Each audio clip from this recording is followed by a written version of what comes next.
大家好，眼前这栋大楼是美国最高法院，它是美国联邦司法系统的最高机构，负责解释宪法、审理重要案件，并确保法律在全国范围内的一致性，是美国三权分立中司法权的最高代表。到这里参观不光是免费，也不用预约，真是很方便。进门也是要做安全检查的，接着就是自己随便看。布什总统任命了3个，包括首席大法官，然后奥巴马呢任命了2个这个女的这法官。川普总统第一任的时候呢任命了这3位，然后拜登呢任命了这一个。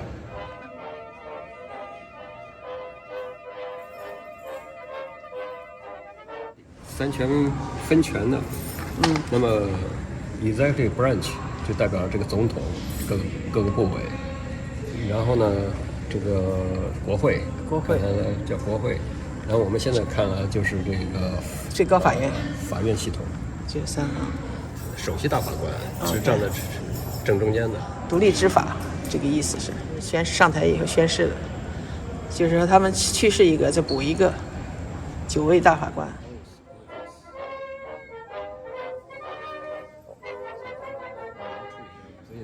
州里面呢，大概有1万个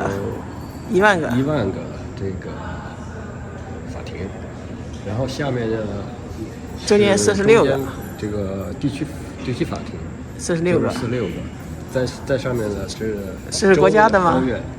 州的都是州的，叫 state 50个，就是有大概一个州大概就这样的一个州有50个，但是上面1万个是啥呀？1万个是小法庭。小法庭最小的州里面还有50个这个高院，就是州里面的高院，联邦体系的，所以联邦呢是94个法院联邦的这个地区法庭，然后是高院有13个，有13个，那谁说了算数？appeal， 然后再。这些决定不了，他就才到这个最高法院。就上面那些都决定不了了，最后他到这儿就判最后的决定了。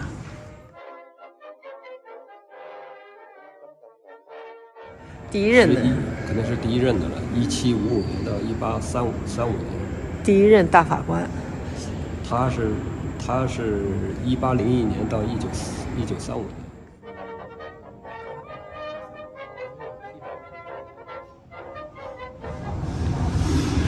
是啊，就是法官也是人嘛。法官也钓鱼，钓这么大鱼。打高尔夫。骑马打高尔夫。那边玩棒，那是要打棒球的。钓鱼呀，看来你钓鱼也是将来也能当法官。我们就选一个例子。那这个地方，它有个很简单的一个展示，就说如何判高院如何来判。他意思是说点一下屏幕，然后我们选一个大家都选尼克松，对，美国政府这个和尼克松的官司，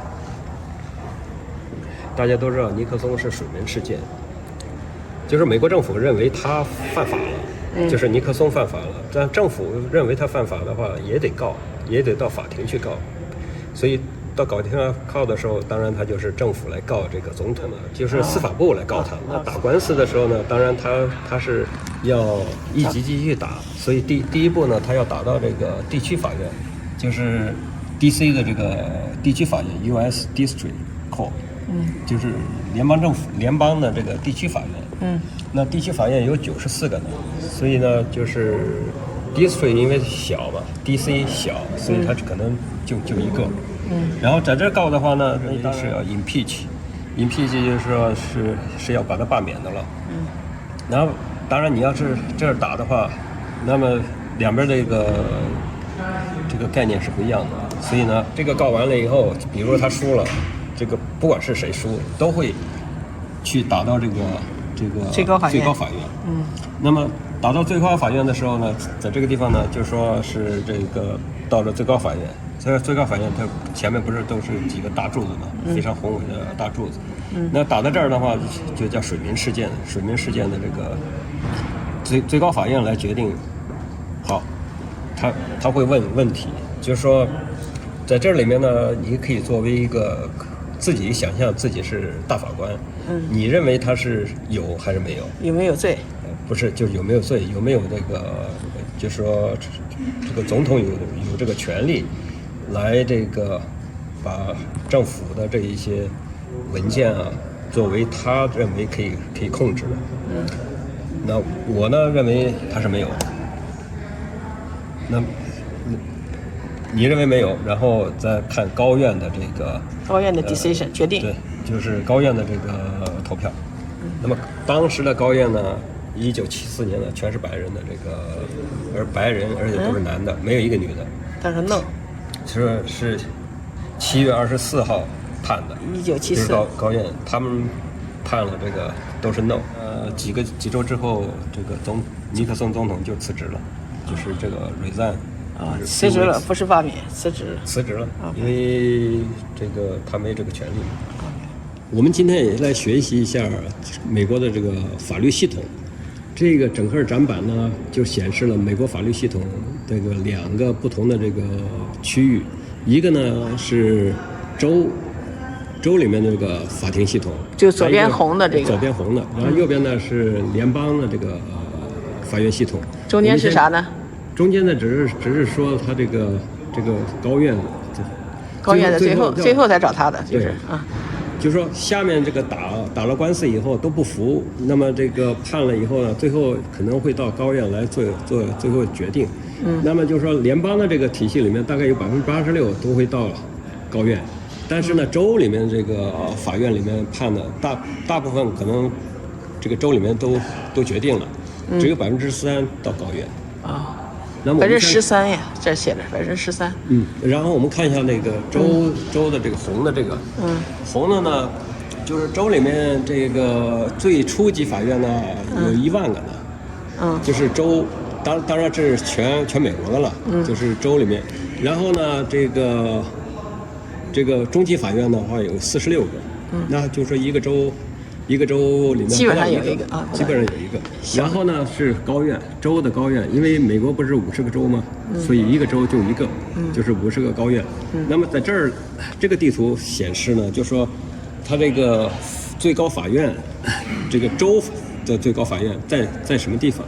比如我们举个这个田纳西这个例子，那么因为它首都是在首府呢是在 Nashville，那么田纳西的首府在 Nashville， 所以它那个州的最高法院呢就在 Nashville， 但是呢，它也可以在 Jackson 或者在 Knoxville 来这个开庭。那么联邦的法庭系统的话呢，就是地区法院，那么这个有94个。我们都知道美国是50个州，那么就是说一个州平均大概2个，不到2个，就是。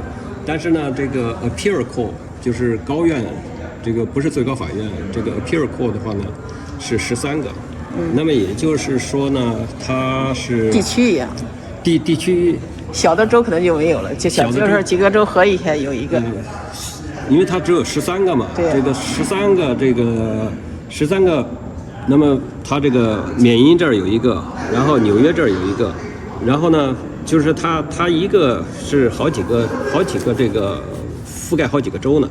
你比如这个大一点，第四吧，就是第四这个地区法院的话呢，这个联邦政府的地区法院的话呢，就是北卡、南卡、维吉尼亚，这个西弗吉尼亚，这个有4个州合起来都合起来就有一个法庭，一个地区法庭。我们这个田纳西的话呢是第6法庭，有3个州，有田纳西、Kentucky、Ohio、Michigan， 这个4个州是有一个地区的法庭。所以他就说呢，你先在这儿打，这个你不服呢，再打到这个 Spear Court，Spear 去这个叫什么appeal。就是意思就是说我不服申诉法庭，那我再申诉，申诉还不行，那么就到这儿了，所以就到这儿了，最高法院就那所以9个人，大部分情况下，从这个联邦政府这个案件，大部分都到最高法院86%，都到这儿，大部分都到这儿来了。对，这儿来就是那个9个大法官做出决定。Copyright 的这个叫什么？相互之间打官司的时候，这个可能是其中的一个官司，叫加州的芭蕾舞 dancer 的这个，对，我估计呢是被人用做了这个，做了个类似的台灯跟差不多。人家呢先有这个，肯定是个艺术品，然后有人呢就用这个来做一个这个台灯。那么台灯呢，当然他就来卖了的话呢，当然他就有价钱了。这个2块钱，2个35，一个18.95。那不知道这是什么年代呢？要按照现在这个年代的话，这个也挺贵的了。就是18块钱。我在看1954年，1954年，那就是说这个台灯还是比较贵的一个台灯了，就19块钱一个。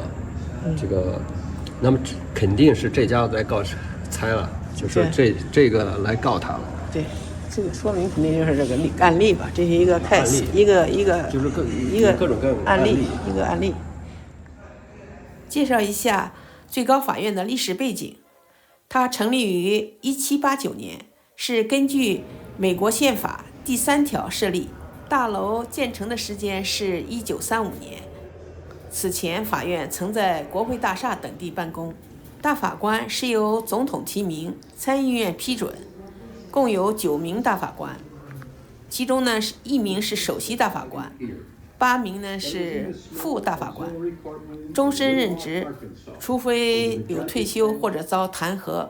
法院解释宪法，裁决联邦法律是否违宪，可推翻国会法案或者总统行政令，如果违反宪法。还有最终裁决权，涉及国家法律、州与州之间的争议、联邦政府相关案件等。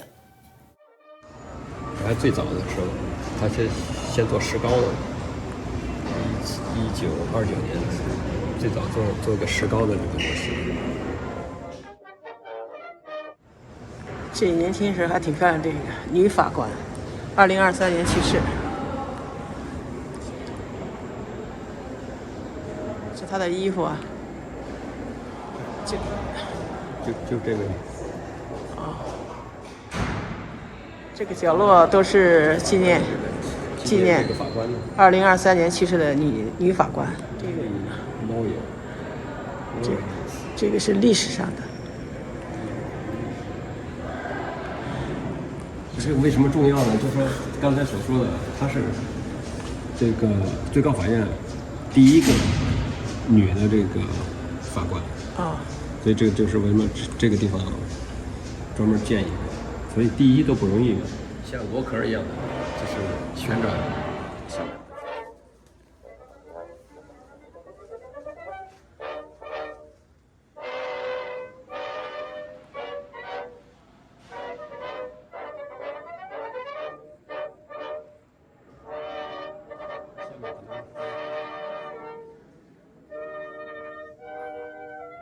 这是最高法院开会的地方，不能进去。这是最高法院，那他只能坐3个人，9个人呢？那边就9个人，9个人全部坐那。对，这个律师，这个叫什么？坐下面。检察官都是坐下面。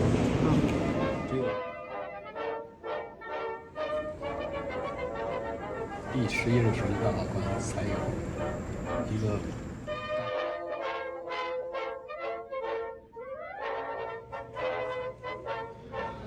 大楼里也有餐厅，法官也是要吃饭的呀。